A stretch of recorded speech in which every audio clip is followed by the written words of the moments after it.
അധ്യായം 6. മനുഷ്യർ ഭൂമിയിൽ പെരുകാൻ തുടങ്ങുകയും അവർക്ക് പുത്രിമാർ ജനിക്കുകയും ചെയ്തപ്പോൾ മനുഷ്യപുത്രിമാർ അഴകുള്ളവരാണ് എന്ന് കണ്ട് ദൈവപുത്രന്മാർ തങ്ങൾക്ക് ഇഷ്ടപ്പെട്ടവരെയെല്ലാം ഭാര്യമാരായി സ്വീകരിച്ചു. അപ്പോൾ ദൈവമായ കർത്താവ് പറഞ്ഞു, എന്റെ ചൈതന്യം മനുഷ്യനിൽ എന്നേക്കും നിലനിൽക്കുകയില്ല. അവൻ ജഡമാണ്. അവന്റെ ആയുസ് 120 വർഷമായിരിക്കും. ദൈവപുത്രന്മാർ മനുഷ്യപുത്രിമാരുമായി ചേരുകയും അവർക്ക് മക്കളുണ്ടാവുകയും ചെയ്തിരുന്ന അക്കാലത്തും പിന്നീടും ഭൂമിയിൽ അതികായന്മാർ ഉണ്ടായിരുന്നു. അവരാണ് പുരാതന കാലത്തെ പ്രസിദ്ധിയാർജിച്ച പ്രബലന്മാർ. ഭൂമിയിൽ മനുഷ്യന്റെ ദുഷ്ടത വർദ്ധിച്ചിരിക്കുന്നെന്നും അവന്റെ ഹൃദയത്തിലെ ചിന്തയും ഭാവനയും എപ്പോഴും ദുഷിച്ചത് മാത്രമാണെന്നും കർത്താവ് കണ്ടു. ഭൂമുഖത്ത് മനുഷ്യനെ സൃഷ്ടിച്ചതിൽ കർത്താവ് പരിതപിച്ചു. അത് അവിടുത്തെ ഹൃദയത്തെ വേദനിപ്പിച്ചു. കർത്താവ് അരുളിച്ചെയ്തു, എന്റെ സൃഷ്ടിയായ മനുഷ്യനെ ഭൂമുഖത്ത് നിന്ന് ഞാൻ തുടച്ചുമാറ്റും.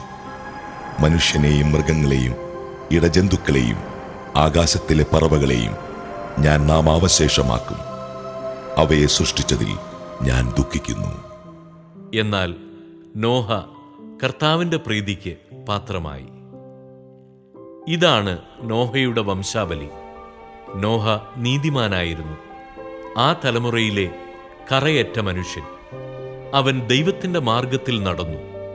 നോഹയ്ക്ക് 3 പുത്രന്മാരുണ്ടായി: ഷേം, ഹാം, യാഫത്ത്.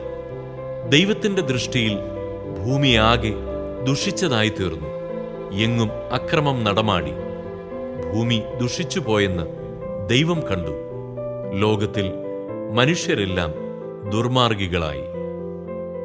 ദൈവം നോഹയോട് അരുളിച്ചെയ്തു, ജീവജാലങ്ങളെയെല്ലാം നശിപ്പിക്കാൻ ഞാൻ നിശ്ചയിച്ചിരിക്കുന്നു. അവർ മൂലം ലോകം അധർമ്മം കൊണ്ട് നിറഞ്ഞിരിക്കുന്നു. ഭൂമിയോടുകൂടി അവരെ ഞാൻ നശിപ്പിക്കും. ഗോഫർ മരം കൊണ്ട് നീ ഒരു പെട്ടകമുണ്ടാക്കുക. അതിൽ മുറികൾ തിരിക്കുക. അതിന്റെ അകത്തും പുറത്തും കീലു തേക്കണം. ഇങ്ങനെയാണ് അതുണ്ടാക്കേണ്ടത്. 300 മുഴം നീളം, 50 മുഴം വീതി, 30 മുഴം ഉയരം. മേൽക്കൂരയിൽ നിന്ന് 1 മുഴം താഴെ പെട്ടകത്തിനൊരു ജനലും വശത്തൊരു വാതിലും വെക്കണം. താഴെയും മേലെയും നടുവിലുമായി 3 തട്ടായി വേണം പെട്ടകമുണ്ടാക്കാൻ. ഭൂതലത്തിലെല്ലാം ഞാനൊരു ജലപ്രളയം വരുത്താൻ പോകുന്നു. ആകാശത്തിന് കീഴെ ജീവശ്വാസമുള്ള എല്ലാ ജഡവും ഞാൻ നശിപ്പിക്കും. ഭൂമുഖത്തുള്ളതെല്ലാം നശിക്കും. എന്നാൽ നീയുമായി ഞാൻ എന്റെ ഉടമ്പടി ഉറപ്പിക്കും. നീ പെട്ടകത്തിൽ കയറണം. നിന്റെ കൂടെ നിന്റെ ഭാര്യയും പുത്രന്മാരും അവരുടെ ഭാര്യമാരും. എല്ലാ ജീവജാലങ്ങളിലും നിന്ന് ആണും പെണ്ണുമായി ഈ 2 എണ്ണത്തെയും നീ പെട്ടകത്തിൽ കയറ്റി സൂക്ഷിക്കണം.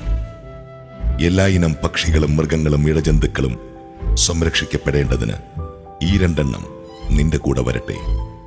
നിനക്കും അവയ്ക്കും ആഹാരത്തിനു വേണ്ടി എല്ലാത്തരം ഭക്ഷണവും ശേഖരിച്ചു വെക്കണം. ദൈവം കൽപ്പിച്ചതുപോലെ തന്നെ നോഹ പ്രവർത്തിച്ചു.